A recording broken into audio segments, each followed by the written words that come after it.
Hello, and welcome to The Little Mermaid, a famous story by Hans Christian Andersen. Like some of the other famous fairy tales, this story has been done by the Walt Disney Company, and it has become very famous that way, but the original story is a little bit different. I hope you'll enjoy it with me. This story was written by Hans Christian Andersen, who lived in Copenhagen, Denmark, in the 19th century. It was first published in 1837. So, join me now for The Little Mermaid.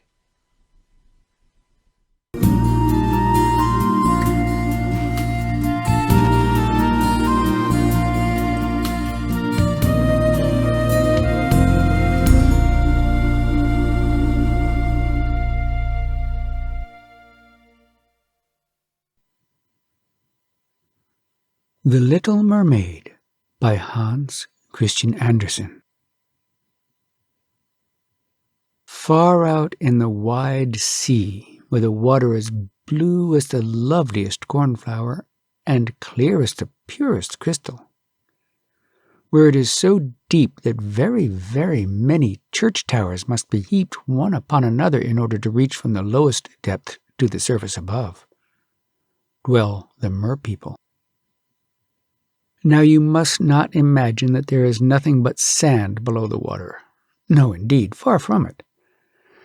Trees and plants of wondrous beauty grow there, whose stems and leaves are so light that they are waved to and fro by the slightest motion of the water, almost as if they were living beings. Fishes, great and small, glide in and out among the branches, just as birds fly about among our trees. Where the water is deepest stands the palace of the Mer-King. The walls of this palace are of coral, and the high pointed windows are of amber. The roof, however, is composed of mussel shells, which as the billows pass over them are continually opening and shutting. This looks exceedingly pretty, especially as each of these mussel shells contains a number of bright, glittering pearls, one only of which would be the most costly ornament in the diadem of a king in the upper world. The Mer-King who lived in this palace had been for many years a widower. His old mother managed the household affairs for him. She was on the whole a sensible sort of a lady, although extremely proud of her high birth and station, on which account she wore 12 oysters on her tail, whilst the other inhabitants of the sea, even those of distinction, were allowed only 6. In every other respect she merited unlimited praise, especially for the affection she showed to the 6 little princesses, her granddaughters. These were all very beautiful children. The youngest was, however, the most lovely. Her skin was as soft and delicate as a rose leaf. Her eyes were as deep a blue as the sea, but like all other mermaids, she had no feet. Her body ended in a tail, like that of a fish. The whole day long the children used to play in the spacious apartments of the palace, where beautiful flowers grew out of the walls on all sides around them. When the great amber windows were opened, fishes would swim into these apartments as swallows fly into our rooms. But the fishes were bolder than the swallows. They swam straight up to the little princesses, ate from their hands, and allowed themselves to be caressed. In front of the palace there was a large garden full of fiery red and dark blue trees, whose fruit glittered like gold and whose flowers resembled a bright, burning sun. The sand that formed the soil of the garden was of a bright blue color, something like flames of sulphur, and a strangely beautiful blue was spread over the whole, so that one might have fancied oneself raised very high in the air, with the sky at once above and below, certainly not at the bottom of the sea. When the waters were quite still, the sun might be seen looking like a purple flower, out of whose cup streamed forth the light of the world. Each of the little princesses had her own plot in the garden, where she might plant and sow at her pleasure. One chose hers to be made in the shape of a whale. Another preferred the figure of a mermaid, but the youngest had hers quite round like the sun, and planted in it only those flowers that were red, as the sun seemed to her. She was certainly a singular child, very quiet and thoughtful. Whilst her sisters were adorning themselves with all sorts of gay things that came out of a ship which had been wrecked, she asked for nothing but a beautiful white marble statue of a boy, which had been found in it. She put the statue in her garden and planted a red weeping willow by its side. The tree grew up quickly and let its long boughs fall upon the bright blue ground, where ever-moving shadows played in violet hues as if boughs and root were embracing. Nothing pleased the little princess more than to hear about the world of human beings living above the sea. She made her old grandmother tell her everything she knew about ships, towns, men, and land animals, and was particularly pleased when she heard that the flowers of the upper world had a pleasant fragrance, for the flowers of the sea are scentless, and that the woods were green, and the fishes fluttering among the branches of various gay colors, and that they could sing with a loud, clear voice. The old lady meant birds, but she called them fishes because her grandchildren, having never seen a bird, would not otherwise have understood her. "When you have attained your 15th year," added she, "you will be permitted to rise to the surface of the sea. You will then sit by moonlight in the clefts of the rocks, see the ships sail by, and learn to distinguish towns and men." The next year the eldest of the sisters reached this happy age, but the others, alas! The second sister was a year younger than the eldest, the third a year younger than the second, and so on. The youngest had still 5 whole years to wait till that joyful time should come when she also might rise to the surface of the water and see what was going on in the upper world. However, the eldest promised to tell the others of everything she might see when the first day of her being of age arrived, for the grandmother gave them but little information, and there was so much that they wished to hear. But none of all the sisters longed so ardently for the day when she should be released from childish restraint as the youngest, she who had longest to wait and was so quiet and thoughtful.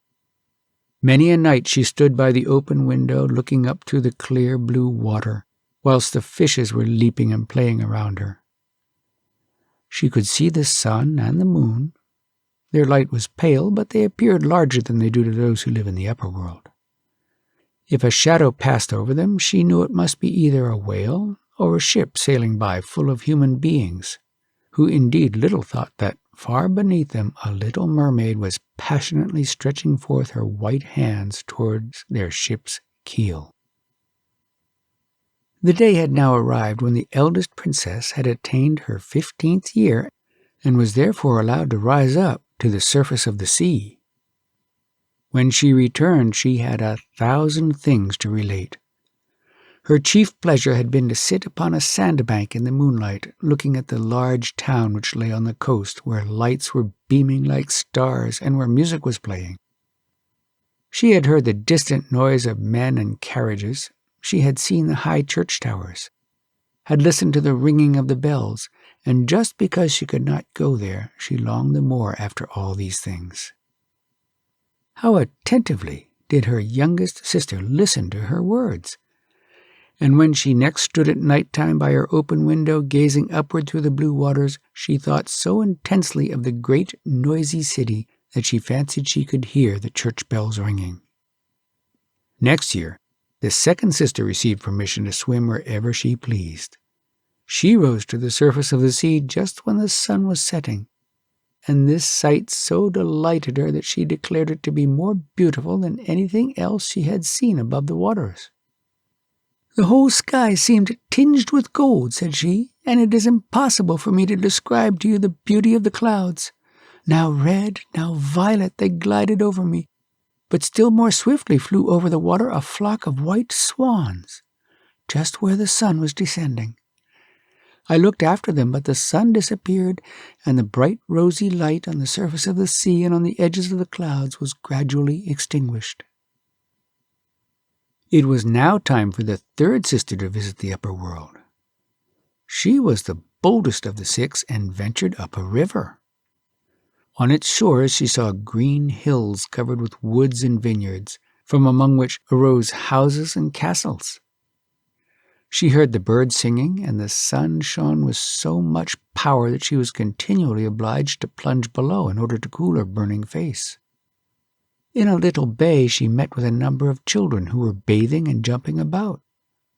She would have joined in their gambols, but the children fled back to land in great terror, and a little black animal barked at her in such a manner that she herself was frightened at last and swam back to the sea.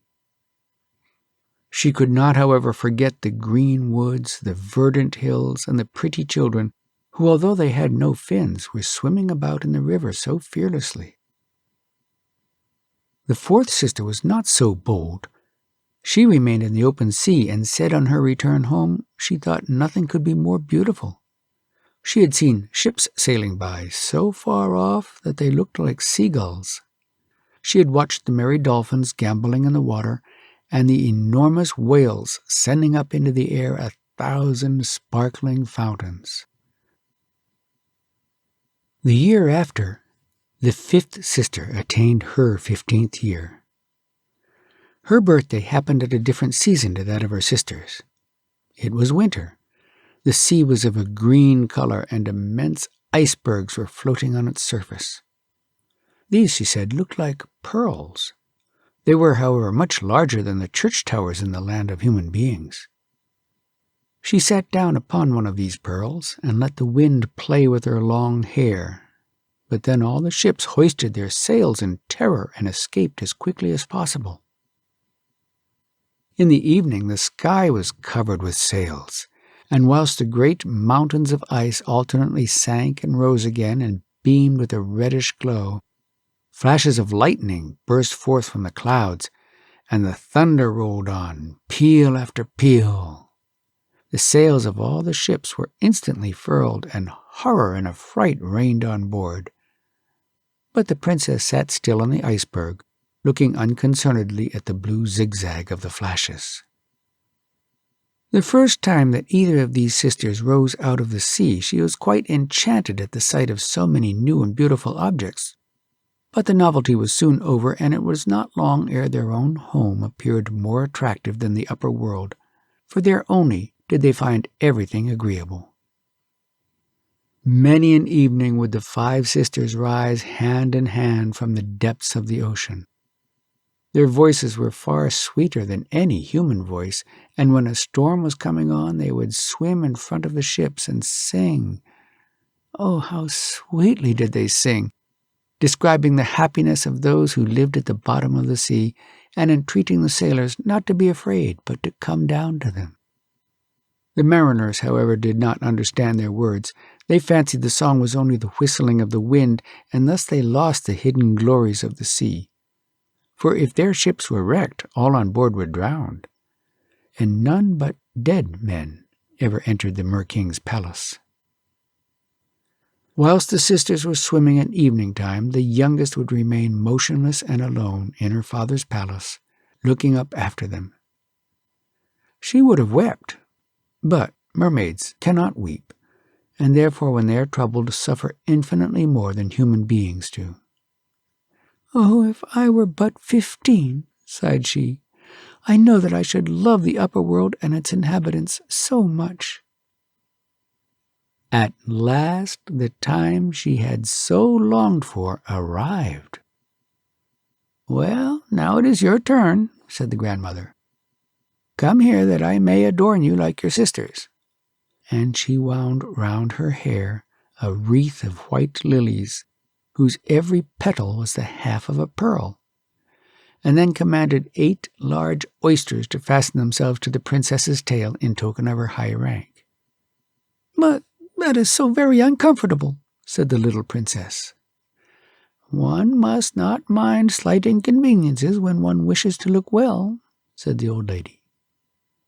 How willingly would the princess have given up all this splendor and exchanged her heavy crown for the red flowers of her garden, which were so much more becoming to her. But she dared not do so. "Farewell," said she, and she rose from the sea light as a flake of foam. When for the first time in her life she appeared on the surface of the water, the sun had just sunk below the horizon. The clouds were beaming with bright golden and rosy hues. The evening star was shining in the pale western sky. The air was mild and refreshing, and the sea as smooth as a looking-glass. A large ship with 3 masts lay on the still waters. One sail only was unfurled, but not a breath was stirring, and the sailors were quietly seated on the cordage and ladders of the vessel. Music and song resounded from the deck, and after it grew dark, hundreds of lamps all on a sudden burst forth into light, whilst innumerable flags were fluttering overhead. The little mermaid swam close up to the captain's cabin, and every now and then, when the ship was raised by the motion of the water, she could look through the clear window panes. She saw within many richly dressed men. The handsomest among them was a young prince with large black eyes. He could not certainly be more than 16 years old, and it was in honor of his birthday that a grand festival was being celebrated. The crew were dancing on the deck, and when the young prince appeared among them, 100 rockets were sent up into the air, turning night into day, and so terrifying the little mermaid that for some minutes she plunged beneath the water. However, she soon raised her little head again, and then it seemed as if all the stars were falling down upon her. Such a fiery shower she had never even seen before. Never had she heard that men possessed such wonderful powers. Large suns revolved round her, bright fishes swam in the air, and everything was reflected perfectly on the clear surface of the sea. It was so light in the ship that everything could be seen distinctly. Oh, how happy the young prince was! He shook hands with the sailors, laughed and jested with them, whilst sweet notes of music mingled with the silence of night. It was now late, but the little mermaid could not tear herself away from the ship and the handsome young prince. She remained looking through the cabin window, rocked to and fro by the waves. There was a foaming and fermentation in the depths beneath, and the ship began to move on faster. The sails were spread, the waves rose high, thick clouds gathered over the sky, and the noise of distant thunder was heard. The sailors perceived that a storm was coming on, so they again furled the sails. The great vessel was tossed about on the tempestuous ocean like a light boat, and the waves rose to an immense height, towering over the ship, which alternately sank beneath and rose above them. To the little mermaid this seemed most delightful, but the ship's crew thought very differently. The vessel cracked. The stout masts bent under the violence of the billows. The waters rushed in. For a minute the ship tottered to and fro. Then the mainmast broke, as if it had been a reed. The ship turned over and was filled with water. The little mermaid now perceived that the crew was in danger, for she herself was forced to beware of the beams and splinters torn from the vessel and floating about on the waters. But at the same time it became pitch dark, so that she could not distinguish anything. Presently, however, a dreadful flash of lightning disclosed to her the whole of the wreck. Her eyes sought the young prince. The same instant the ship sank to the bottom. At first she was delighted, thinking that the prince must now come to her abode, but she soon remembered that man cannot live in water, and that therefore if the prince ever entered her palace, it would be as a corpse. Die! No, he must not die!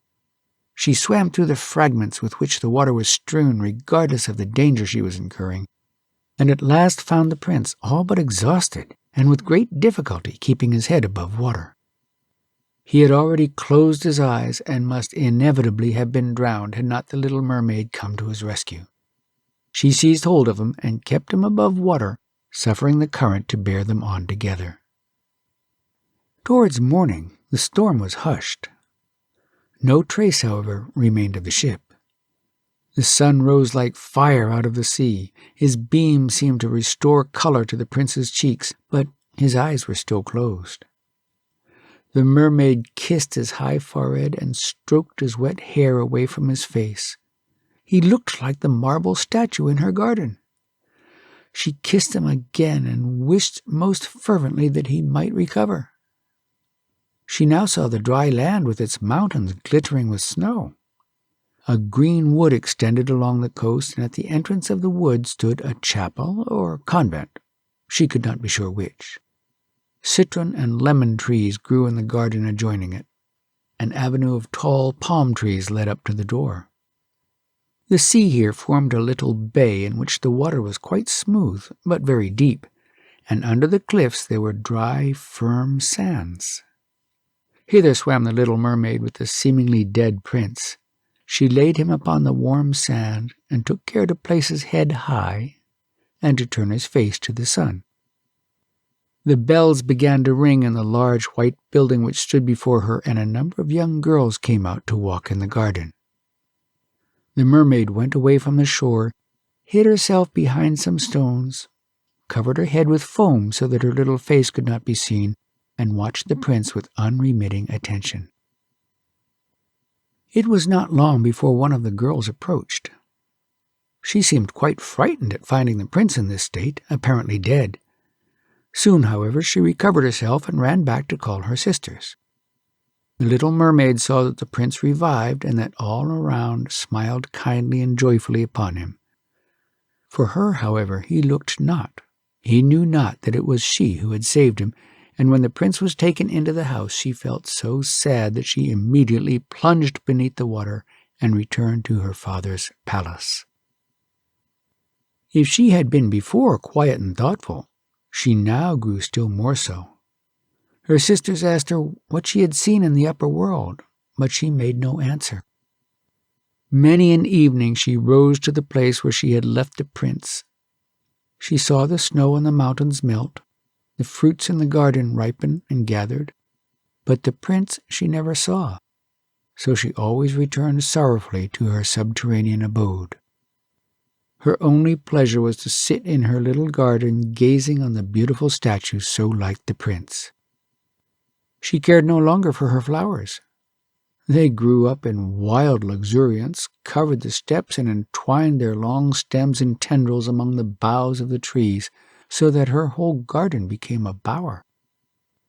At last, being unable to conceal her sorrow any longer, she revealed the secret to one of her sisters, who told it to the other princesses, and they to some of their friends. Among them was a young mermaid who recollected the prince, having been an eyewitness herself to the festivities in the ship. She knew also in what country the prince lived, and the name of its king. "Come, little sister," said the princesses, and embracing her they rose together arm in arm out of the water, just in front of the prince's palace. This palace was built of bright yellow stones. A flight of white marble steps led from it down to the sea. A gilded cupola crowned the building, and white marble figures which might almost have been taken for real men and women were placed among the pillars surrounding it. Through the clear glass of the high windows one might look into magnificent apartments hung with silken curtains, the walls adorned with magnificent paintings. It was a real treat to the little royal mermaids to behold so splendid an abode. They gazed through the windows of one of the largest rooms, and in the center saw a fountain playing, whose waters sprang up so high as to reach the glittering cupola above, through which the sunbeams fell dancing on the water and brightening the pretty plants which grew around it. The little mermaid now knew where her beloved prince dwelt, and henceforth she went there almost every evening. She often approached nearer the land than her sisters had ventured, and even swam up the narrow channel that flowed under the marble balcony. Here on a bright moonlit night she would watch the young prince, who believed himself alone. Sometimes she saw him sailing on the water in a gaily painted boat with many colored flags waving above. She would then hide among the green reeds which grew on the banks, listening to his voice, and if anyone in the boat noticed the rustling of her long silver veil, which was caught now and then by the light breeze, They only fancied it was a swan flapping its wings. Many a night when the fishermen were casting their nets by the beacon's light, she heard them talking of the prince and relating the noble actions he had performed. She was then so happy thinking how she had saved his life when struggling with the waves, and remembering how his head had rested on her bosom, and how she had kissed him when he knew nothing of it, and could never even dream of such a thing. Human beings became more and more dear to her every day. She wished that she were one of them. Their world seemed to her much larger than that of the merpeople. They could fly over the ocean in their ships, as well as climb to the summits of those high mountains that rose above the clouds, and their wooded domains extended much farther than a mermaid's eye could penetrate. There were many things that she wished to hear explained, but her sisters could not give her any satisfactory answer. She was again obliged to have recourse to the old Queen Mother, who knew a great deal about the upper world, which she used to call the country above the sea. "Do men, when they are not drowned, live forever?" she asked one day. "Do they not die as we do, who live at the bottom of the sea?" "Yes," was the grandmother's reply. "They must die like us, and their life is much shorter than ours. We live to the age of 300 years, but when we die, we become foam on the sea, and are not allowed even to share a grave among those that are dear to us. We have no immortal souls. We can never live again, and are like the grass, which, when once cut down, is withered forever. Human beings, on the contrary, have souls that continue to live when their bodies become dust, and as we rise out of the water to admire the abode of men, they ascend to glorious unknown dwellings in the skies, which we are not permitted to see." "Why have not we immortal souls?" asked the little mermaid. "I would willingly give up my 300 years to be a human being for only one day, thus to become entitled to that heavenly world above." "You must not think of that," answered her grandmother. "It is much better as it is. We live longer and are far happier than human beings." "So I must die and be dashed like foam over the sea, never to rise again and hear the gentle murmur of the ocean, never again see the beautiful flowers and the bright sun. Tell me, dear grandmother, are there no means by which I may obtain an immortal soul?" "No," replied the old lady. "It is true that if thou couldst so win the affections of a human being so as to become dearer to him than either father or mother, if he loved thee with all his heart and promised, whilst the priest joined his hands with thine, to be always faithful to thee, then his soul would flow into thine, and thou wouldst then become partaker of human bliss. But that can never be, for what in our eyes is the most beautiful part of our body, the tail, the inhabitants of the earth think hideous. They cannot bear it. To appear handsome to them, the body must have two clumsy props which they call legs." The little mermaid sighed and looked mournfully at the scaly part of her form, otherwise so fair and delicate.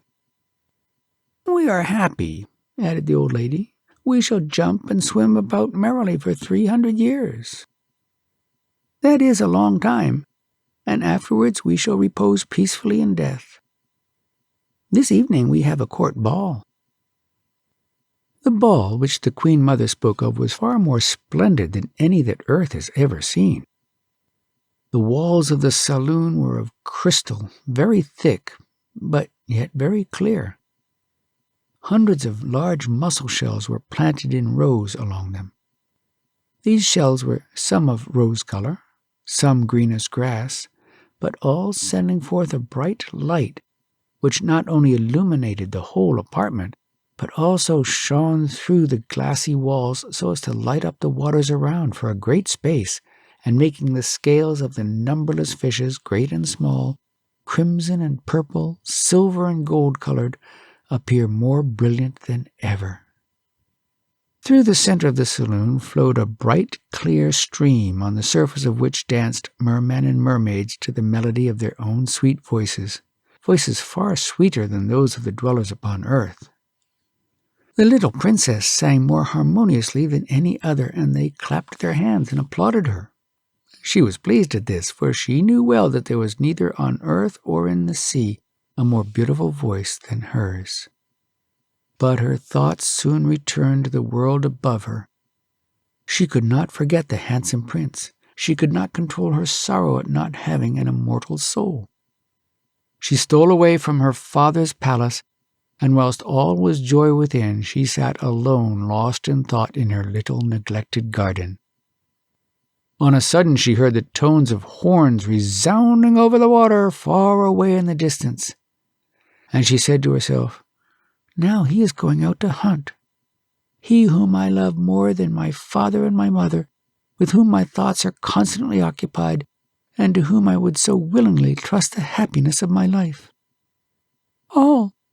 All will I risk to win him, and an immortal soul. Whilst my sisters are still dancing in the palace, I will go to the enchantress whom I have hitherto feared so much, but who is nevertheless the only person who can advise and help me." So the little mermaid left the garden and went to the foaming whirlpool beyond which dwelt the enchantress. She had never been this way before. Neither flowers nor seagrass bloomed along her path.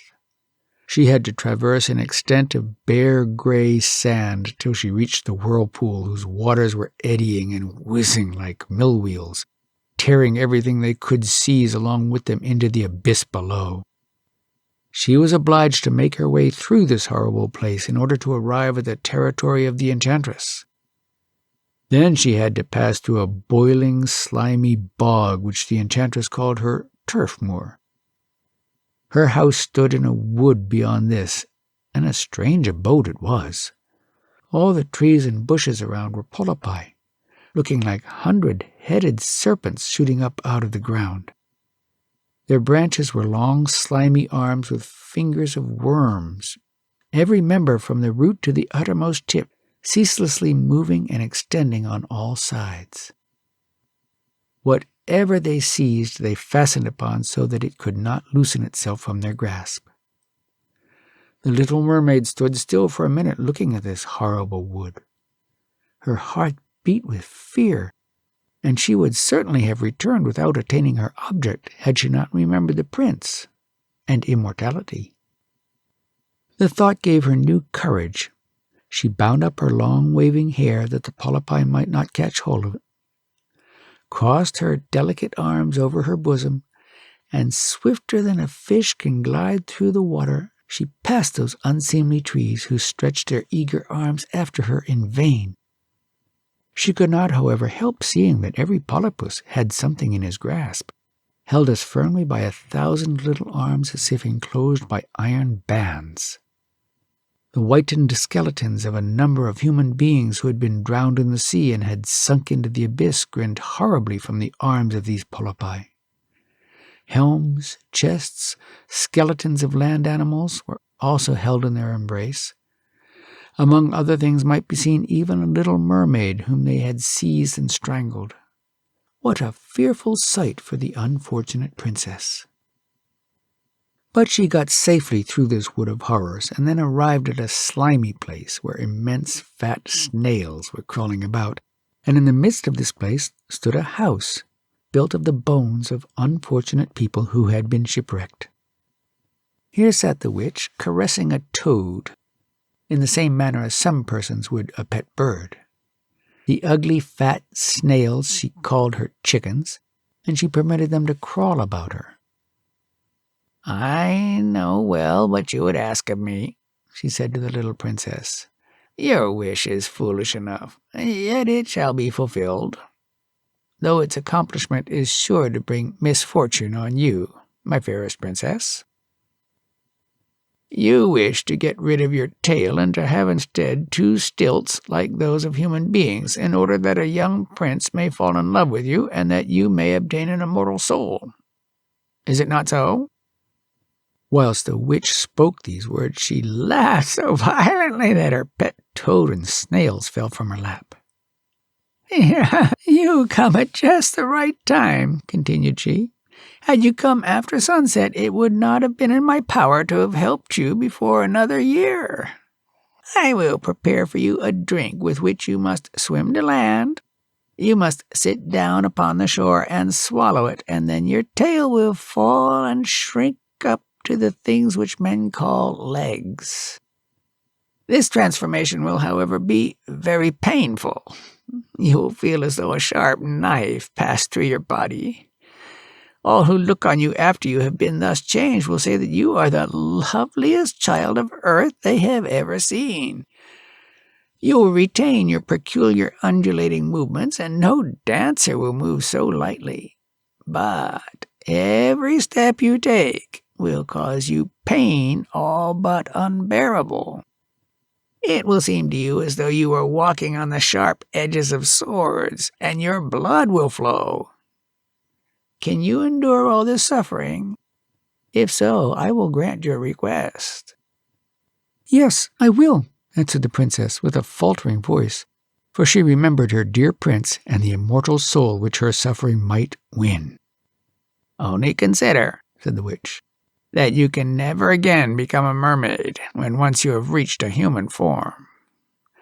You may never return to your sisters and your father's palace, and unless you shall win the prince's love to such a degree that he shall leave father and mother for you, that you shall be mixed up with all his thoughts and wishes, and unless the priest joins your hands so that you become man and wife, you will never obtain the immortality you seek. The morrow of the day on which he is united to another will see your death. Your heart will break with sorrow, and you will be changed to foam on the sea." "Still, I will venture," said the little mermaid, pale and trembling as a dying person. "Besides all this, I must be paid, and it is no slight thing that I require for my trouble. Thou hast the sweetest voice of all the dwellers in the sea, and thou thinkest by its means to charm the prince. This voice, however, I demand as my recompense. The best thing thou possessest I require in exchange for my magic drink, for I shall be obliged to sacrifice my own blood in order to give it the sharpness of a two-edged sword." "But if you take my voice from me," said the princess, "what have I left with which to charm the prince?" "Thy graceful form," replied the witch, "thy modest gait and speaking eyes. With such as these, it will be easy to infatuate a vain human heart. Well now, hast thou lost courage? Put out thy little tongue that I might cut it off and take it for myself in return for my magic drink." "Be it so," said the princess, and the witch took up her cauldron in order to mix her potion. "Cleanliness is a good thing," remarked she as she began to rub the cauldron with a handful of toads and snails. She then scratched her bosom and let the black blood trickle down into the cauldron, every moment throwing in new ingredients, the smoke from the mixture assuming such horrible forms as were enough to fill beholders with terror, and a moaning and groaning proceeding from it which might be compared to the weeping of crocodiles.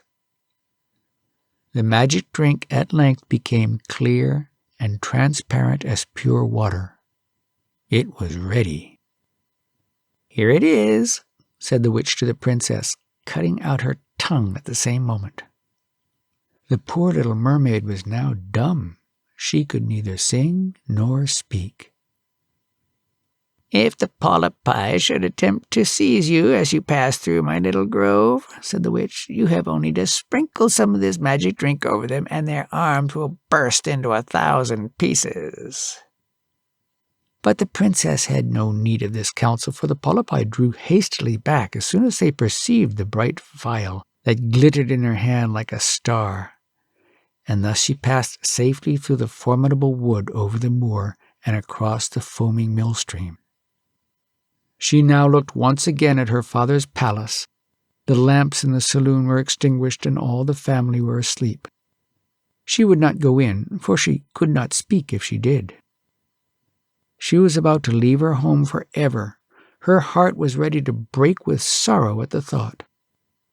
She stole into the garden, plucked a flower from the bed of each of her sisters as a remembrance, kissed her hand again and again, and then rose through the dark blue waters to the world above. The sun had not yet risen when she arrived at the prince's dwelling and ascended those well-known marble steps. The moon still shone in the sky when the little mermaid drank off the wonderful liquid contained in her phial. She felt it run through her like a sharp knife, and she fell down in a swoon. When the sun rose, she awoke and felt a burning pain in all her limbs. But she saw standing close to her the object of her love, the handsome young prince whose coal black eyes were fixed inquiringly upon her.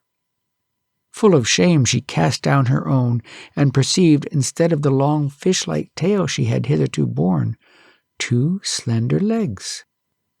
But she was quite naked, and tried in vain to cover herself with her long, thick hair. The prince asked who she was and how she had got there, and she in reply smiled and gazed upon him with her bright blue eyes, for alas, she could not speak. He then led her by the hand into the palace. She found that the witch had told her true. She felt as though she were walking on the edges of sharp swords, but she bore the pain willingly. On she passed, light as a zephyr, and all who saw her wondered at her light, undulating movements.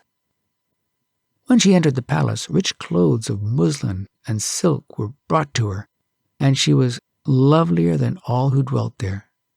But she could neither speak nor sing.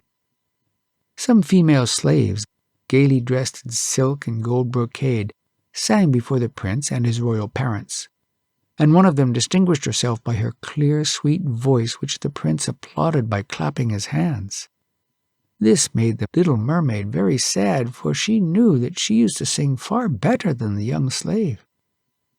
Alas, thought she, if he did but know that for his sake I have given away my voice forever.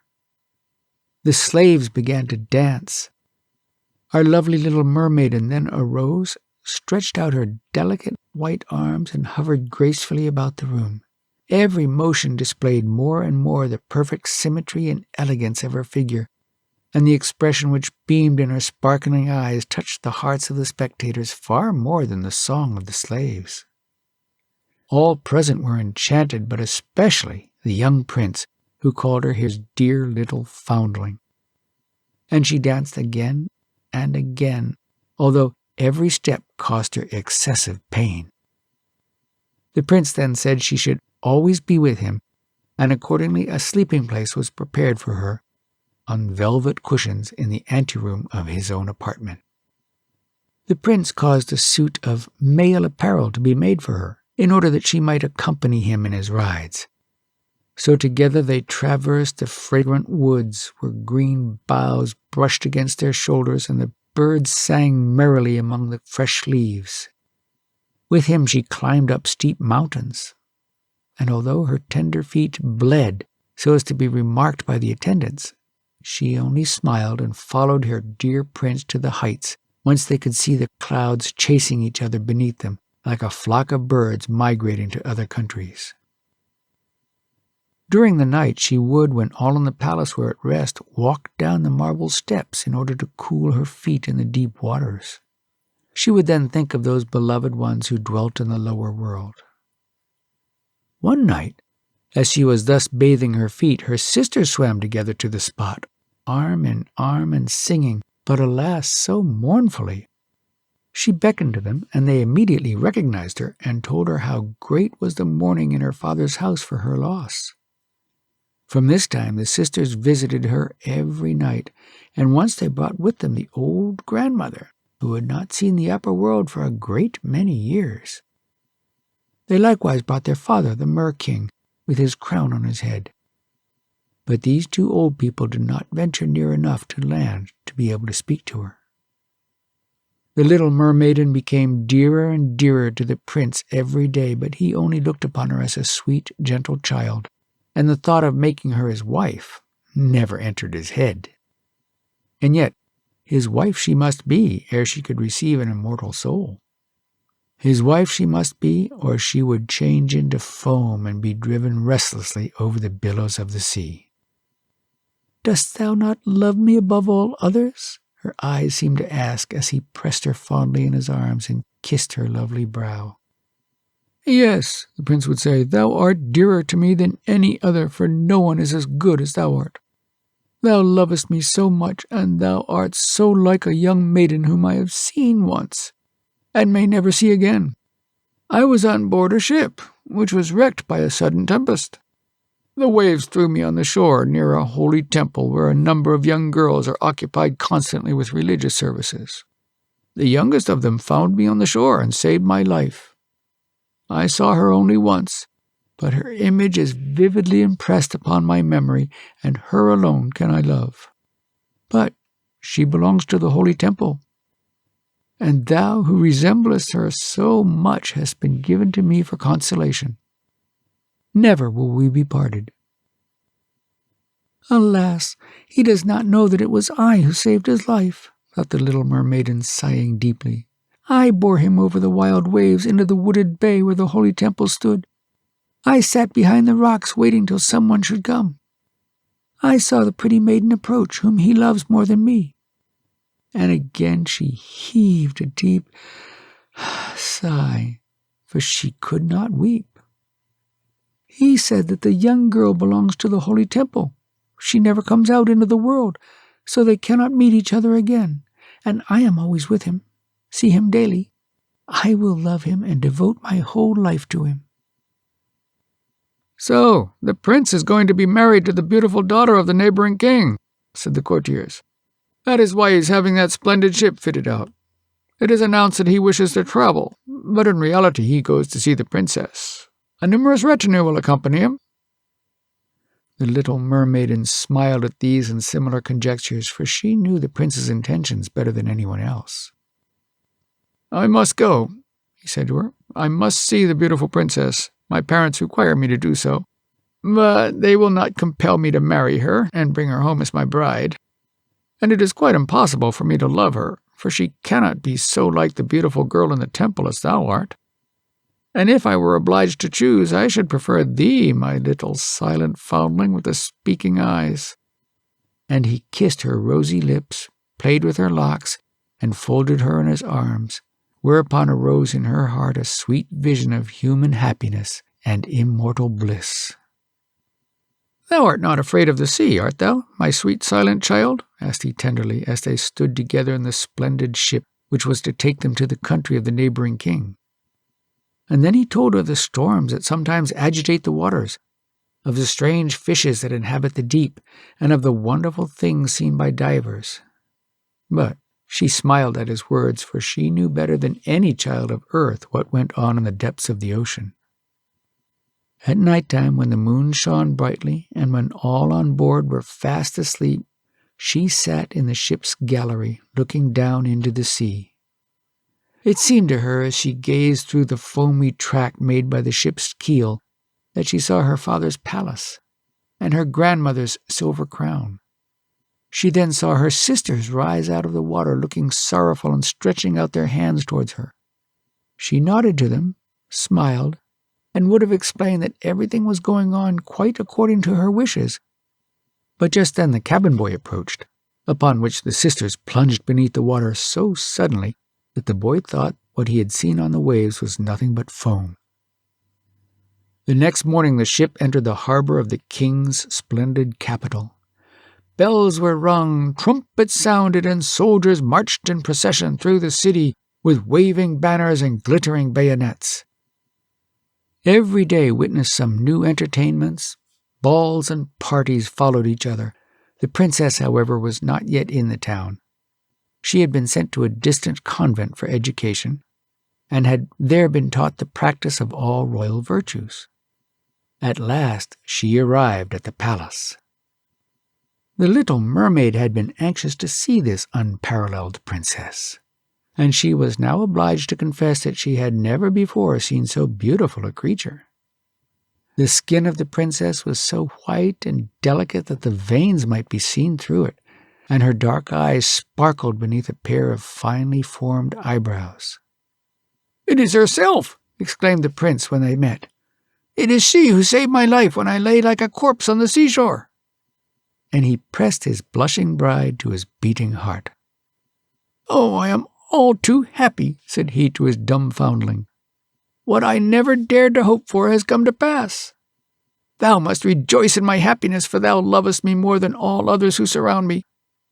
And the little mermaid kissed his hand in silent sorrow. It seemed to her as if her heart was breaking already, although the morrow of his marriage day, which must inevitably see her death, had not yet dawned. Again rung the church bells while heralds rode through the streets of the capital to announce the approaching bridal. Odorous flames burned in silver candlesticks on all the altars. The priests swung their golden censers, and bride and bridegroom joined hands, whilst the holy words that united them were spoken. The little mermaid, clad in silk and cloth of gold, stood behind the princess and held the train of the bridal dress. But her ear heard nothing of the solemn music. Her eyes saw not the holy ceremony. She remembered her approaching end. She remembered that she had lost both this world and the next. That very same evening, bride and bridegroom went on board the ship. Cannons were fired, flags waved with the breeze, and in the center of the deck stood a magnificent pavilion of purple and cloth of gold, fitted up with the richest and softest couches. Here the princely pair were to spend the night. A favorable wind swelled the sails, and the ship glided lightly over the blue waters. As soon as it was dark, colored lamps were hung out and dancing began on the deck. The little mermaid was thus involuntarily reminded of what she had seen the first time she rose to the upper world. The spectacle that now presented itself was equally splendid, and she was obliged to join in the dance, hovering lightly as a bird over the shipboards. All applauded her, for never had she danced with more enchanting grace. Her little feet suffered extremely, but she no longer felt the pain. The anguish her heart suffered was much greater. It was the last evening she might see him for whose sake she had forsaken her home and all her family, had given away her beautiful voice, and suffered daily the most violent pain, all without his having the least suspicion of it. It was the last evening that she might breathe the same atmosphere in which he, the beloved one, lived, the last evening when she might behold the deep blue sea and the starry heavens, an eternal night in which she might neither think nor dream awaited her.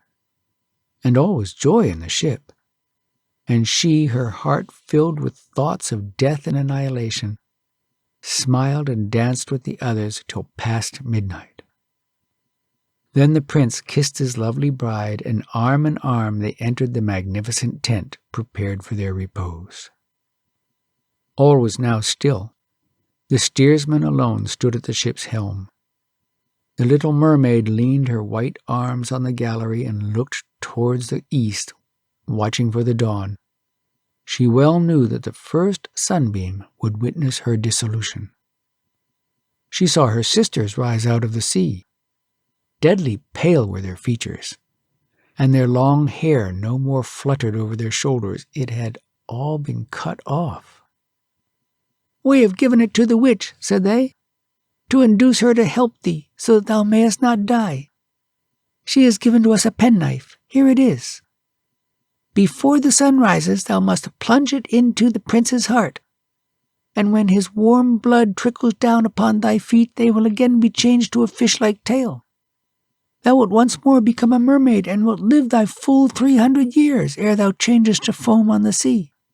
But hasten, either he or thou must die before sunrise. Our aged mother mourns for thee so much her grey hair has fallen off through sorrow, as ours fell before the scissors of the witch. Kill the prince, and come down to us. Hasten, hasten. Dost thou not see the red streaks on the eastern sky announcing the near approach of the sun?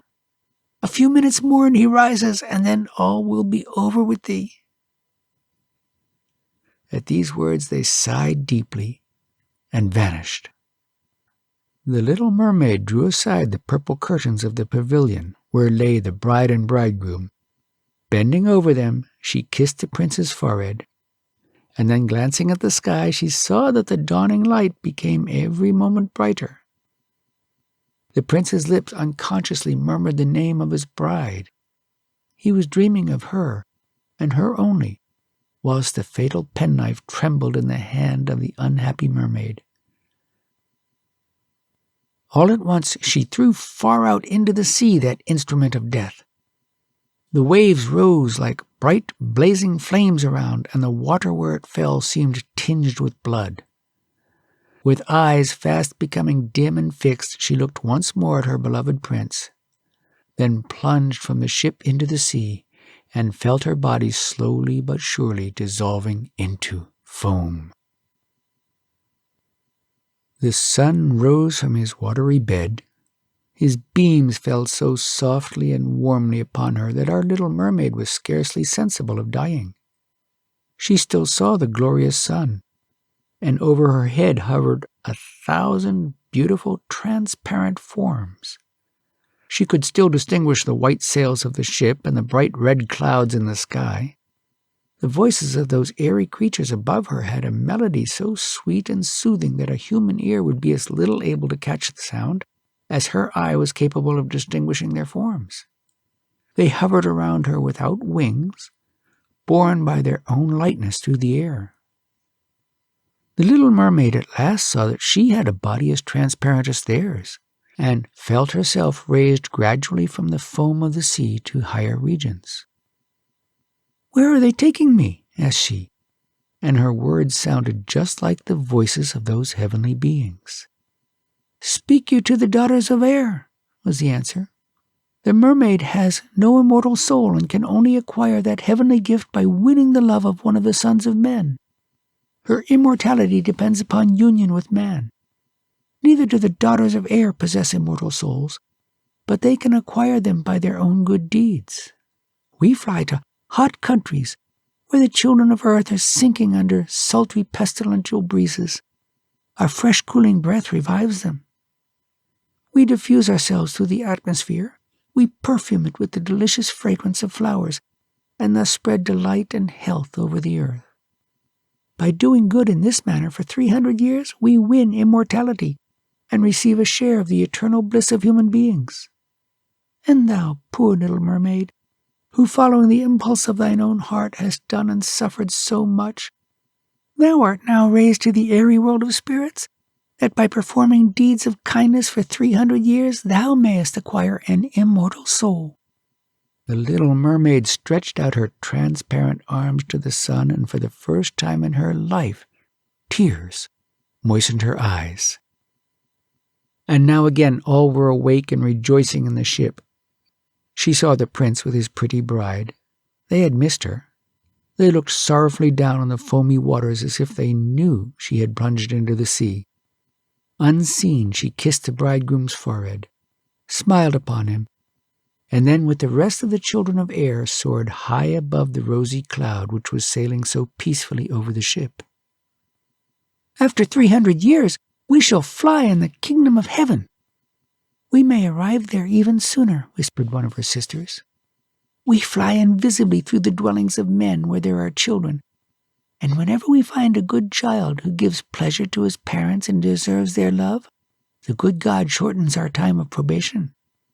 No child is aware that we are flitting about his room, and that whenever joy draws from us a smile, a year is struck out of our 300. But when we see a rude, naughty child, we weep bitter tears of sorrow, and every tear we shed adds a day to our time of probation." The end.